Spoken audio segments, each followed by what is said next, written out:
바울이 로마 감옥에 갇혀 있으면서 글을 써서 보낸 이 빌립보서, 이걸 옥중서시라 하는데요.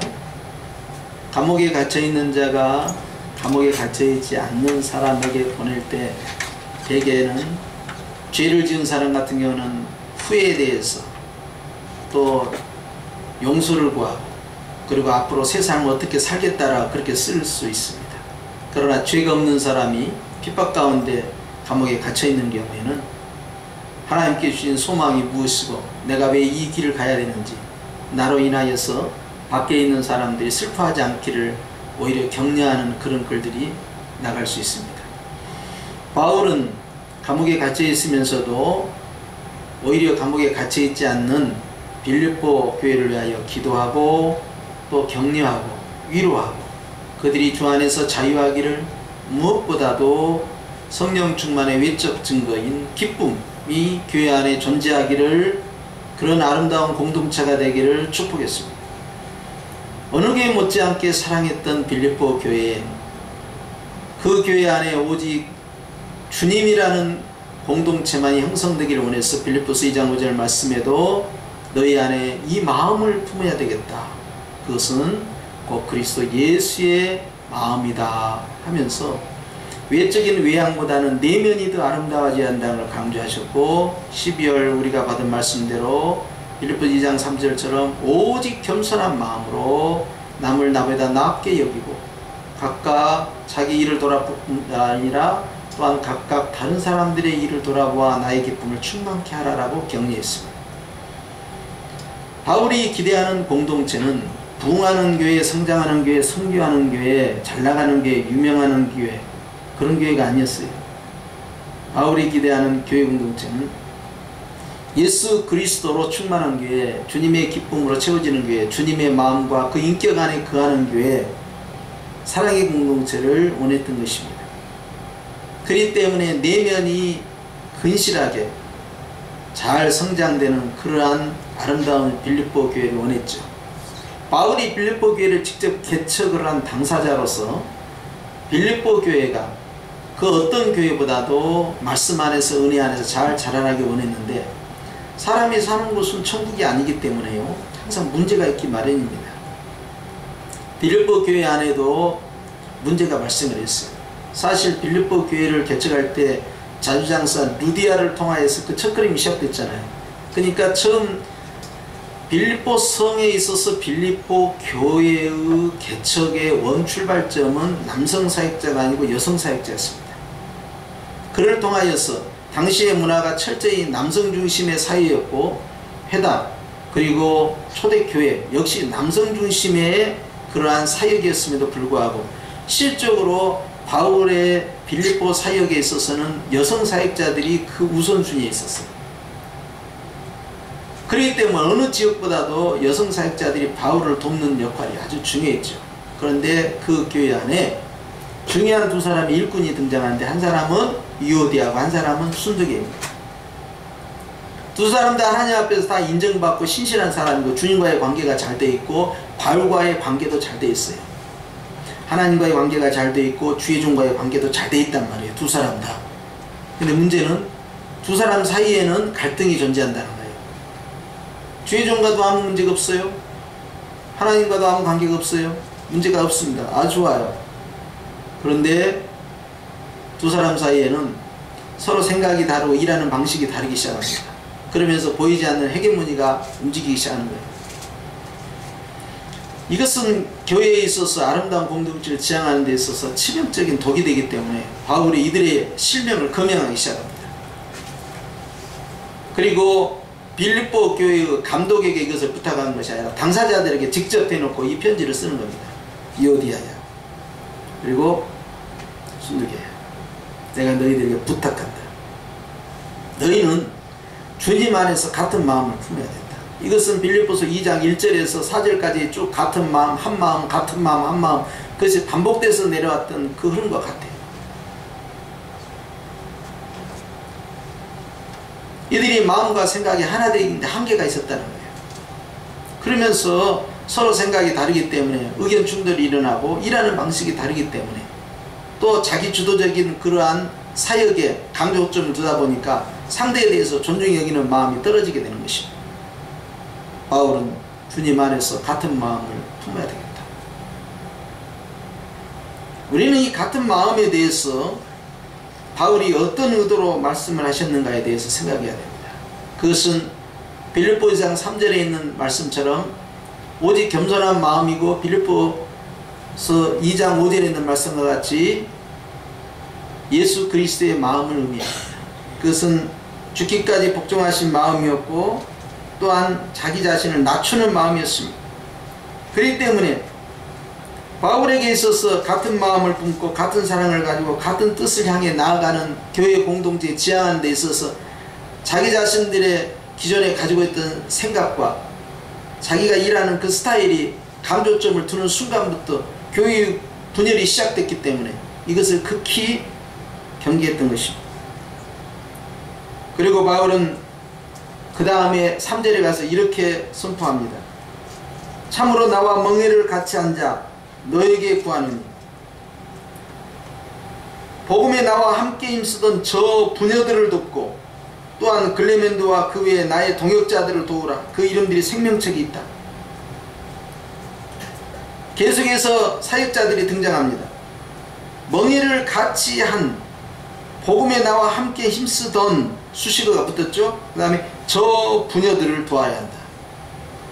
돕는다는 것은 단순히 사역상의 도움뿐만 아니라 실적인 생활상의 도움까지 포함한 겁니다.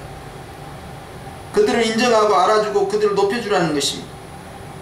그리고 글레멘드와 그 외에 나의 다른 동역자들도 있다는 것입니다. 그들도 도와야 된다는 겁니다. 교회의 역할이 교회의 중요한 사역자들에 대해서 존중감을 가지고 그들이 그 사역을 계속해서 진행할 수 있도록 지원을 아끼지 않아야 된다는 것입니다. 왜 그런가 하니 빌립보서 1장 1절에 가면 바울이 이 빌립보서의 이 서신의 수신자가 누구인가를 보여주는데, 빌립보에 사는 모든 성도와 또는 감독들과 집사들에게 편지한다 함으로써 전체 교회 공동체에게 선포한 거예요. 특정한 개인에게 적용한 게 아닙니다. 그러면서 유오디와 순도계에 대해서 다시 한번 직접적으로 실명을 거명하고, 그 다음에 가서 그들과 함께 복음에 항상 힘쓰던 부녀들에 대해서 특정 이름을 거명하지 않고 포괄적으로 말했죠.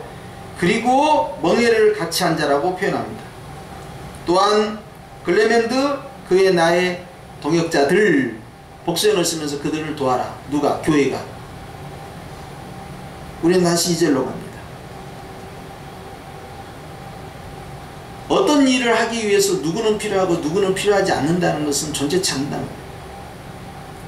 하나님 관계가 바로 돼 있고 교회에서 주의종과의 관계가 아무 문제가 없고 그리고 복음에 충실하고 있는데 서로 간에는 다를 수 있고 다툴 수도 있는 겁니다.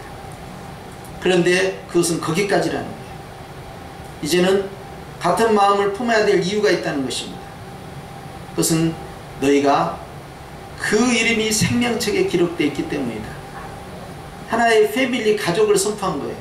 영원히 함께 살아가야 할 그러한 아름다운 가족이라는 걸 선포한 겁니다.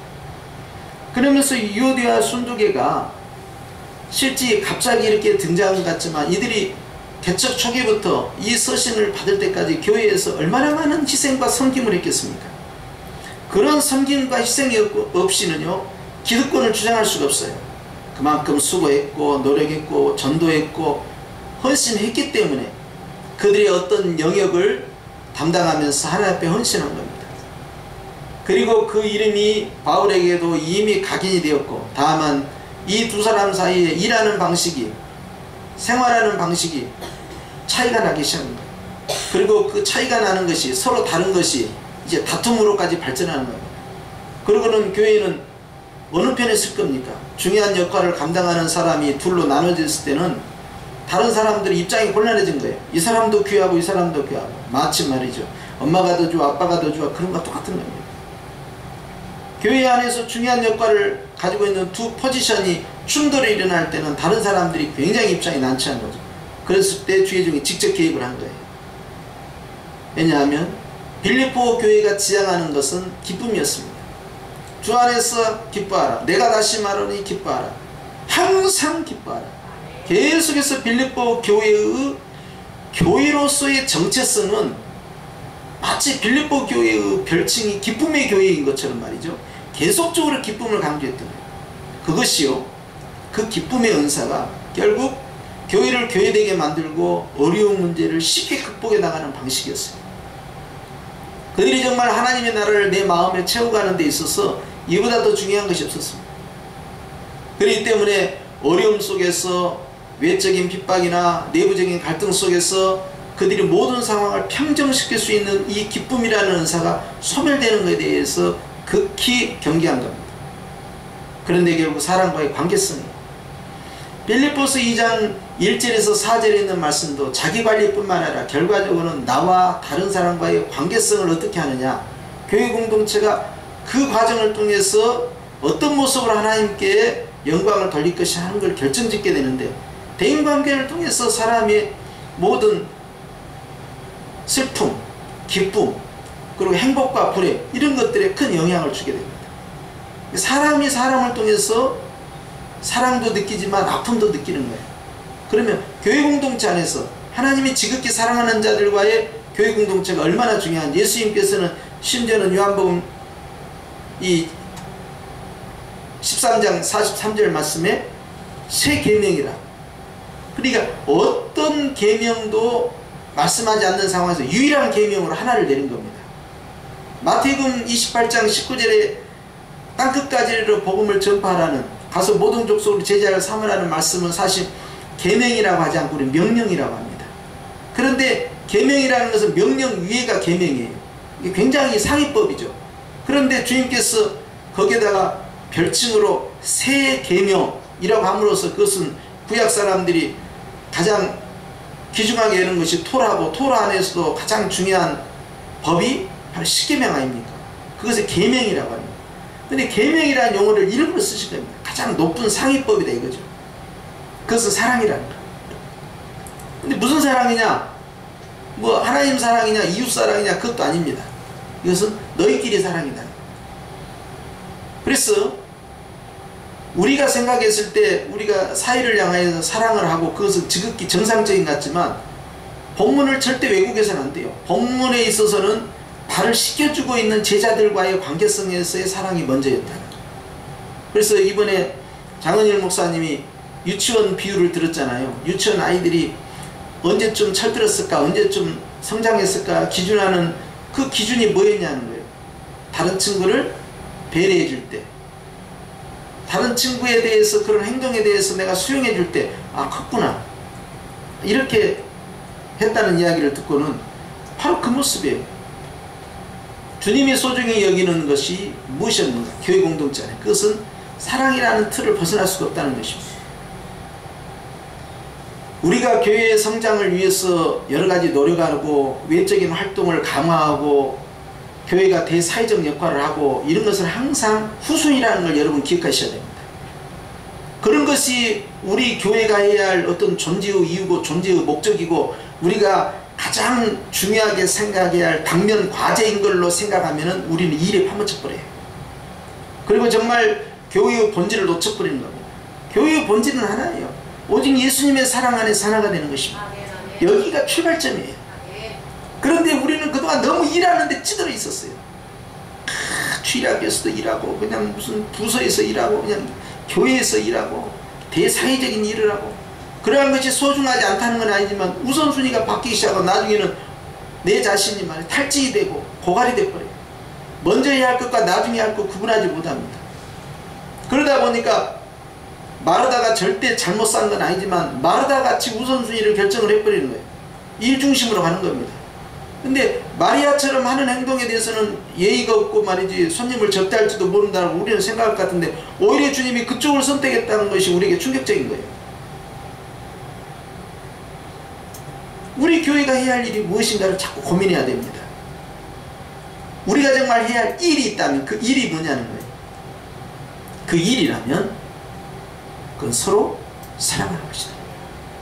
상대를 존중해주고 상대를 아껴주고 귀하게 여겨주고 품어주는 것, 나보다 상대를 낮게 여겨주는 것, 그런 과정 가운데 하나님 앞에 열심을 품은 자들끼리 서로 화합해서 하나로 가는 것이 대단히 중요한 거죠.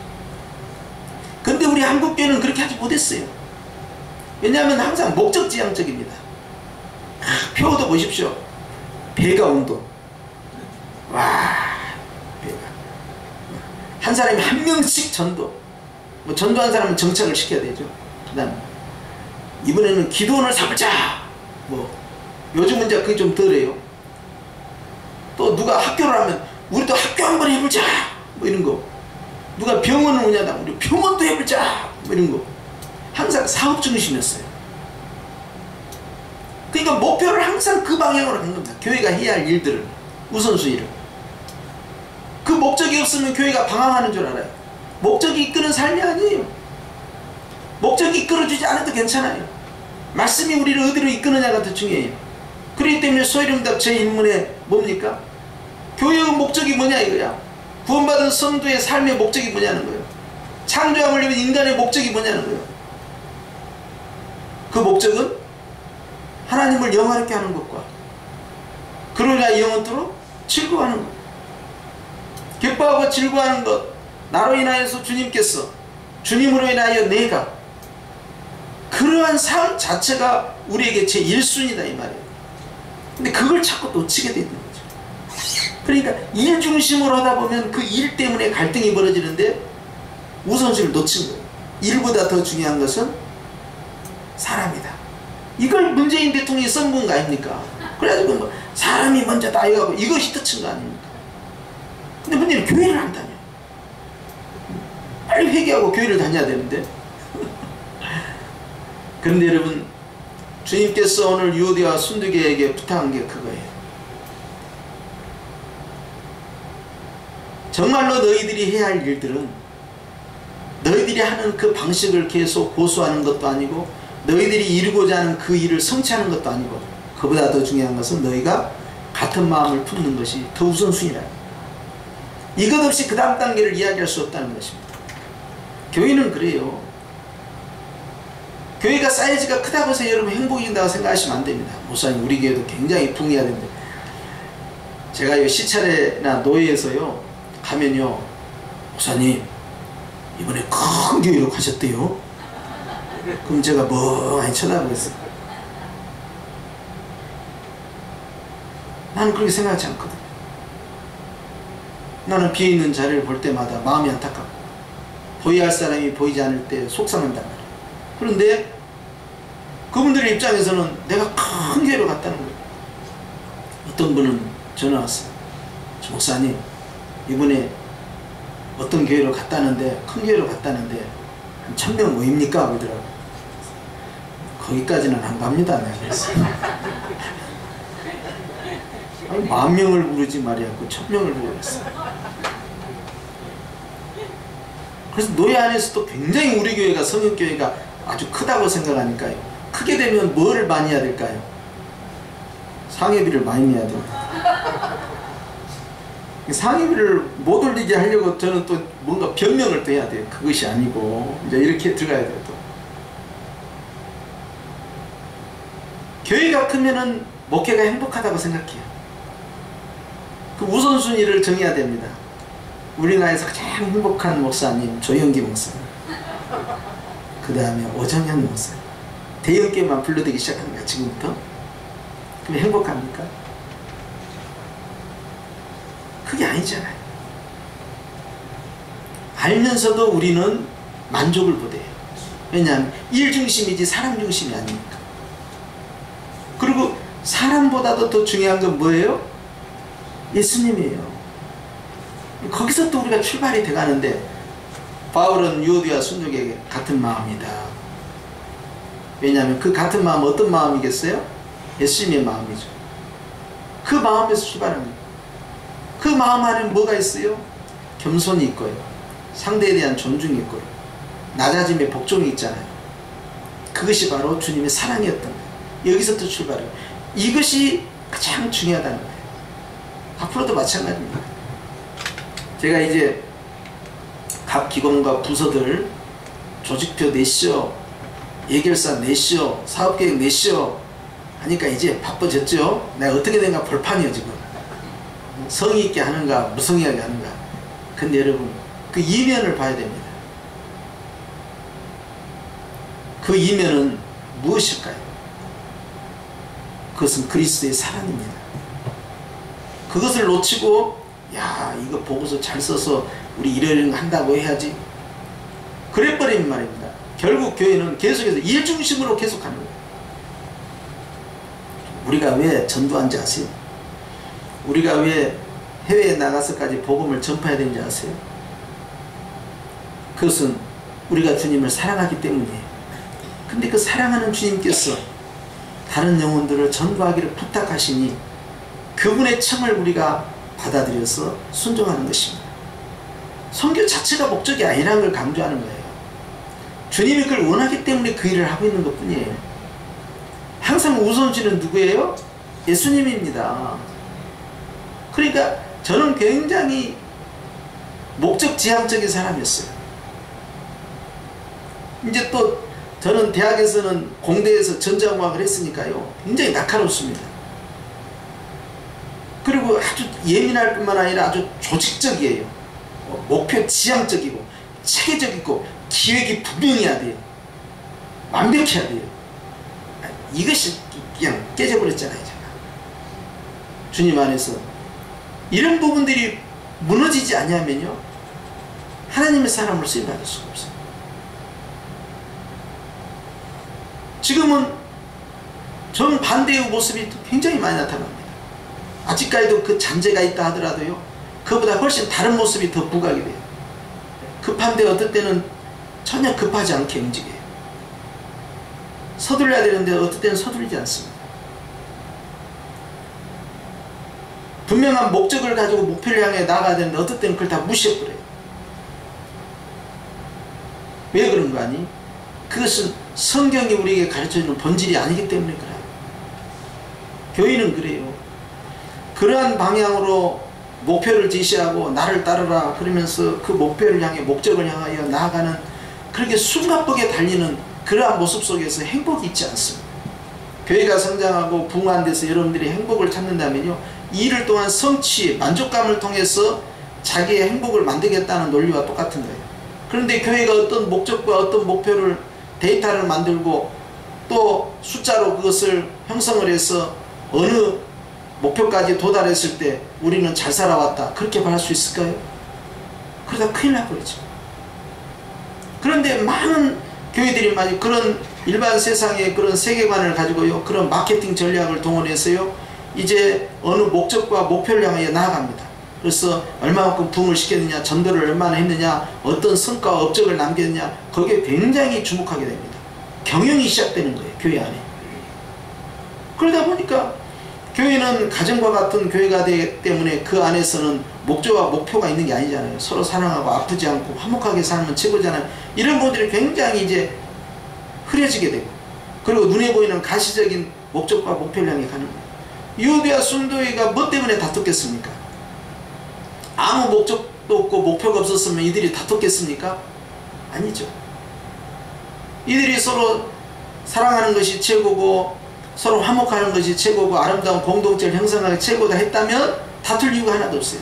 그런데 목적을 갖고 우리가 복음을 전해야 된다, 성도 관리는 이렇게 해야 된다, 계속해서 우리는 어떤 목적을 향해 나가야 된다 하면서 미래를 향하여 둘이 열심히 다른 박자를 하는데 하는 스타일이 다른 거예요.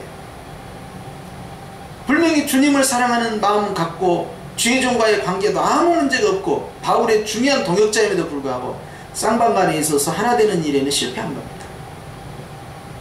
그것은 결국 그들 앞에 놓여있는 우선순위는 목적과 목표였다는 것입니다.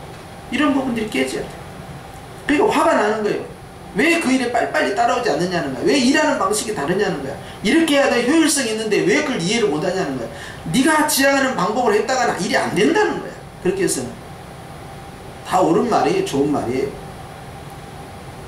근데 바울은 이 모든 것보다 이 두 사람이 하나가 되지 않는 것에 더 크게 우려하고 있는 거예요. 바울은 누구보다도 굉장히 계획적이고 조직적인 사람이고요. 목표 지향적인 사람이고요. 그리고 아주 두뇌가 뛰어나기 때문에요.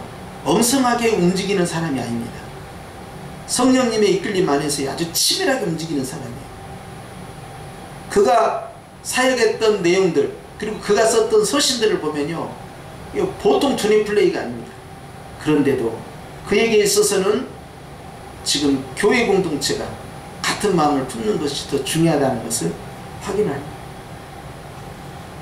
2018년도 마찬가지입니다. 신년에 가서 우리가 도약을 하죠. 어떻게 도약을 할까요? 전도를 많이 해가지고 그냥 부흥했으면 속이 다 풀어내버리겠죠. 제가 어떤 분한테 그랬어요. 우리가 부흥해버리면은 우리의 과거의 아픔이 다 치유가 됩니다 그랬어요. 맞습니다. 그건 확실해요. 근데 그 단계로 나가기 전에 반드시 걸쳐야 할 기초 단계가 있다.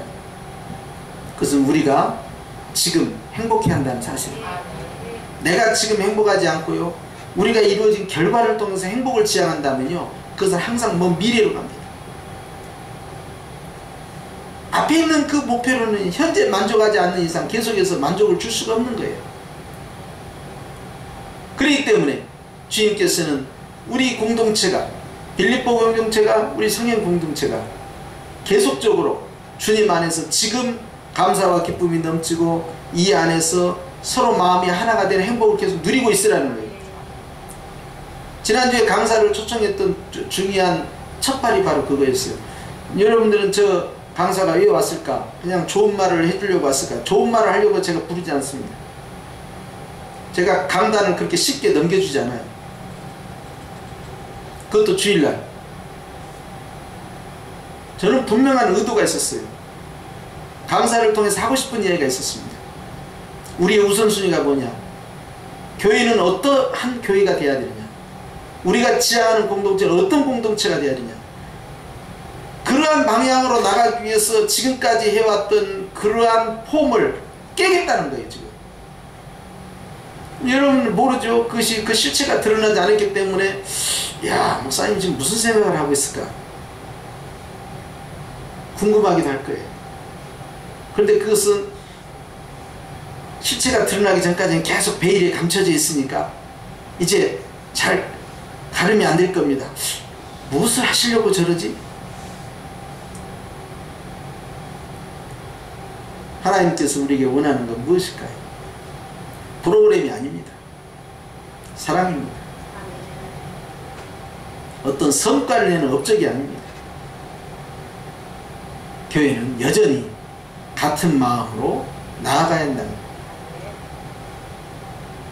하나님의 사역자들, 특별히 교회 안에서 중요한 포지션을 가지고 있는 일꾼들이 결국 그 일에 있어서 어떤 결과를 마무리 짓기 위해서 다른 박질을 할 때 빠질 수 있는 함정이에요. 주님보다는 주님의 일에 집착하는 겁니다. 우리는 앞으로 많은 일을 할 거예요. 여러분들이 아멘 하든 아멘 하지 않든. 우리는 전도도 많이 할 거고 봉사도 많이 할 거고, 우리는 정말 다른 교회가 참 부러워할 만한 그러한 내부적인 일과 외부적인 일을 계속 지향할 것이고, 제가 이렇게 프로그램 짜는 거나 기획 짜는 거나 이런 것은 제가 아주 잘해요. 근데 안 해요. 그걸 해버리면 사고치기 때문에. 그런데 앞으로 우리가 그런 것도 할 겁니다. 어느 단계가 되면. 그러나 그것이 목적이 아닙니다. 그것은 다 수단에 불과해요. 우리의 시작이 목적이고 우리의 결론이 목적인데 그것은 사랑입니다. 교회는 사랑으로 시작해서 알파지요, 사랑으로 끝납니다. 오메가입니다. 그리고 그 과정에 있는 모든 프로그램과 모든 행사와 모든 사업들은요, 그 과정 안에서 일어나는 수단들이에요. 선교도 마찬가지입니다. 선교가 최우선순위가 될 수가 없어요. 선교도 주님의 사랑을 내 안에 실천하는 일에서 필요한 일들 뿐이지, 그것이 주님을 앞서갈 수는 없는 겁니다. 왜냐하면 선교도 시효가 있잖아요. 언제까지입니까? 주님 재림하실 때 끝나지 않습니까? 그러나 믿음, 소망, 사랑 이 중에서 뭐가 최고라고요? 이 사랑은 어쩐다고요? 영원하다고 그랬어요. 믿음도 주님 오실 때까지 아닙니까? 그 역할이. 철로역정을 보세요. 정말 재밌잖아요. 철로역정을 가지고 정말 뮤지컬도 하고 연극도 하고 영화나 만화로 이렇게 제작을 하면 참 좋겠어요. 믿음과 소망이 가지고 있는 것은 한계점이 있어요. 그러나 사랑은 영원해요. 영원한 것이 본질입니다. 하나님이 세상을 이처럼 사랑해서 예수님을 보내셨다는 거예요. 교회의 존재가 결국 어디를 향해 가고 있느냐? 그리스도의 사랑을 향해 가고 있느냐?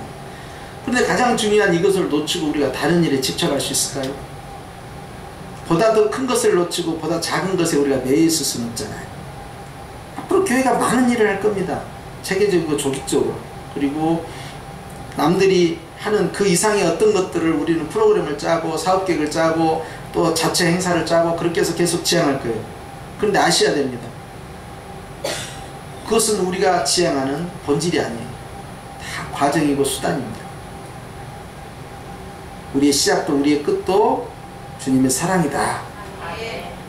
오직 하나님의 뜻대로 오직 주님의 사랑을 우리 안에 채워가는 것이죠. 역시 여러분, 유오디아가 내가 될 수 있고 순덕이가 또 내가 될 수가 있습니다. 다 하나님의 귀하고 복된 일꾼들입니다. 그러나 지금은 같은 마음입니다. 어떤 마음일까요? 서로가 서로를 사랑해 주는 것입니다. 왜냐하면 그것이 교회의 본질이기 때문에 그럽니다. 그래서 이제 내년에 진행하려는 것도 행사를 위한 행사나 어떤 프로그램을 위한 프로그램도 아니에요. 또 교회 성장 프로그램이 아닙니다. 결과는 성장합니다. 근데 성장 프로그램이 아니에요. 이것은 본질에 관한 이야기를 하고 있는 거예요. 본질에 충실하고 있으니까 결과가 좋게 나타나는 겁니다. 즉 사랑 안에 공동체가 형성됐을 때 교회가 자라나고 성장하고 성숙하고 성장하고 전도가 되고 더 많은 대내외적인 일을 할 수 있게 되고, 그런데 그 결과이지 우리의 목적도 목표도 아니에요.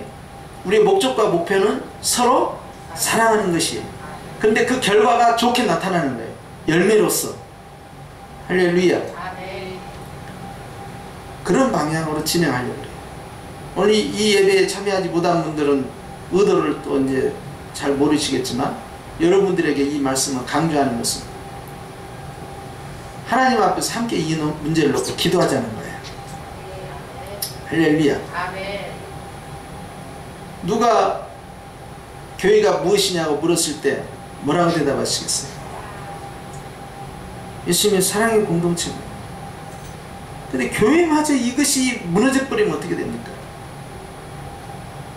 사랑은 허다한 허물을 덮는다 했고 율법의 완성은 사랑이라 했고, 사랑이 율법을 완성시킨다는 거예요. 그게 최고의 법이라는 거예요. 바로 예수님의 사랑이죠.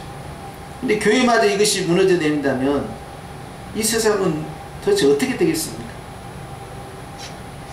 하나님의 말씀 안에서 서로 사랑한다는 이 부분이 우리 교회 안에 성취가 됐을 때 교회는 많은 열매들이 나타날 겁니다. 이게 전혀 다른 이야기를 하고 싶은 거예요. 전도 열심히 하고 예배 열심히 드리고 11조 열심히 하고 주일성수 열심히 하고 충성 봉사하고 기관도 활성화시키고 배가의 성장을 하고 헌금도 많이 하고 그렇게 해서 그냥 건물도 그냥 더 확장시켜 나가고 그냥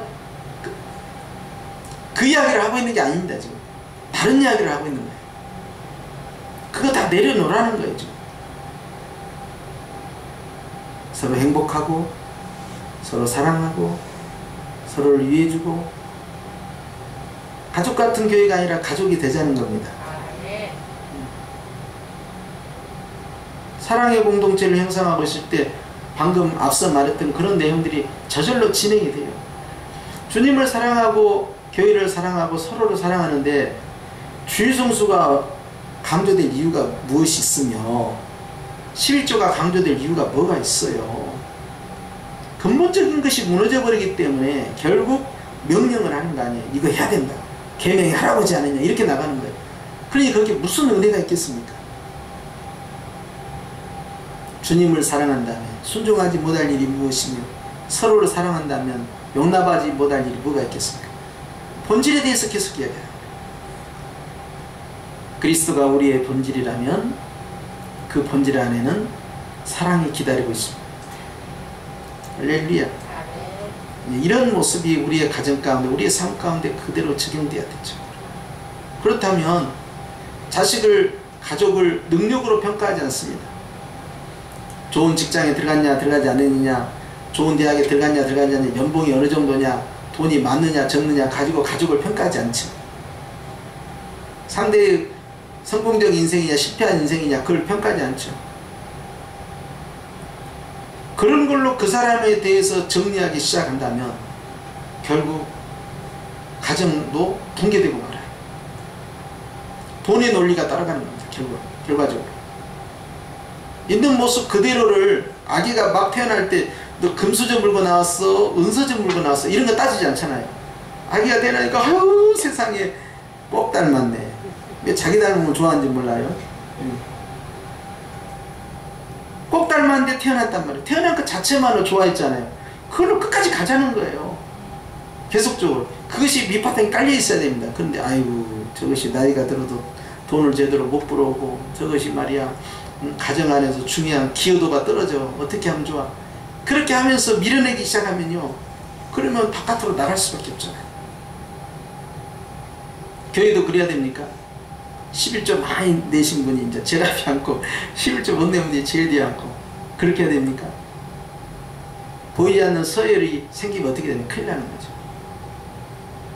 교회는 사랑을 많이 하는 사람이 가장 존귀한 자로 칭찬받아야 돼요. 이런 구조로 재편되지 않으면 안 된다는 거죠. 교회가. 할렐루야. 아니 왜 주일날 제가 그렇게 점심을 그렇게 강조하고 왜 그럴 것 같아요. 그걸 수없이 말씀드렸잖아요. 예배의 연장이다. 성찬의 연장이다. 그리고 그것이 사랑이다. 자, 장모님들 사위에게 밥 어떻게 차려주실랍니까? 저는 우리 장모님한테 정말 대접을 잘 받았어요. 자, 시어머니들 며느리에게 어떻게 대접하랍니까? 며느리 생일은 챙겨준다고 해가지고 생일 챙겨주기도 하죠. 주일은 그 이상이에요. 왜 자꾸 그걸 놓치냐고요. 주일은 끼니 때우는 데가 아니라니까요. 주일 식사가 수없이 말하잖아요. 간단하게 먹는 시간이 아니에요. 천국잔치가 그 현장에서 재현돼야 돼요. 마인드를 바꾸라니까요. 돈이 문제가 아니에요. 지금 근본적으로 변화가 필요하다는 거예요. 지금 식탁 문화가 바뀌어야 된다는 거예요. 먹는 자도 준비하는 자도 완전히 달라져야 돼요.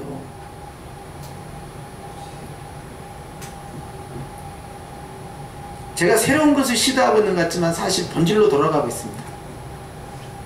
제가 특이한 걸 말하고 있는 것 같지만 원래 성경이 지향하는 데를 이야기하고 있습니다. 우리는 그렇게 안 해왔던 거예요. 교회가 너무 조직화되어 있고 너무 사업화가 되어 있고 행사화되어 있고 서열화되어 있고, 그리고 세상적 가치관과 그런 세계관을 가지고 어떤 문제에 접근하려고 했기 때문에 교회가 피폐해진 거예요. 교회는 그래서는 안 되는 것이다. 교회는 천국 같아야 되고 작은 천국이 돼야 됩니다. 그렇지 않습니까? 그걸 우리가 만들 수 있다니까요. 우리의 마음이 행복해지고 우리의 가정이 행복, 우리 공동체가. 그래서 교회만 생각하면 너무나 행복해. 어떤 분은 교회 가는 게 두렵다, 부담된다. 그럼 우리는 큰 문제를 안고 있는 겁니다. 교회는 8시 연속곡 보는 것보다 더 재밌다. 이 시간에는 빨리 교회를 가야 된다. 행복하다. 이게 교회예요. 또 보고 싶고 또 보고 싶고 함께 예배드리고 싶고 함께 찬양하고 함께 기도하고 싶고 함께 말씀 듣고 싶고 함께 어울리고 싶고 같은 공간 안에서 같이 주님을 찬미하고 싶고 그리운 바로 우리, 이것이 교회 아니냐 이 말이에요. 할렐루야. 아멘. 이런 교회를 우리가 만들 수 있다니까요. 아멘. 이 말씀 가운데 성령님께서 기뻐하실 줄 믿습니다. 아멘. 그렇기 때문에 오늘 유오디와 순두개에 주님께서 분을 품을 필요도 없고요, 화를 가질 필요도 없습니다. 심령이 상할 이유도 없어요. 왜냐하면 사랑이 최고라면 다른 것들은 덮어지는 거예요. 할렐루야. 특히 열심히 일하는, 이제 오늘 예배에 나온 분들은 또 열심히 일하는 분들이에요. 대부분이 열심히 일하는 분들일수록 더 주님 안에서 그리스도의 사랑이 우선순위에 있다는 걸 아시고 이걸로 승리하시길 축원합니다. 기도하십시다.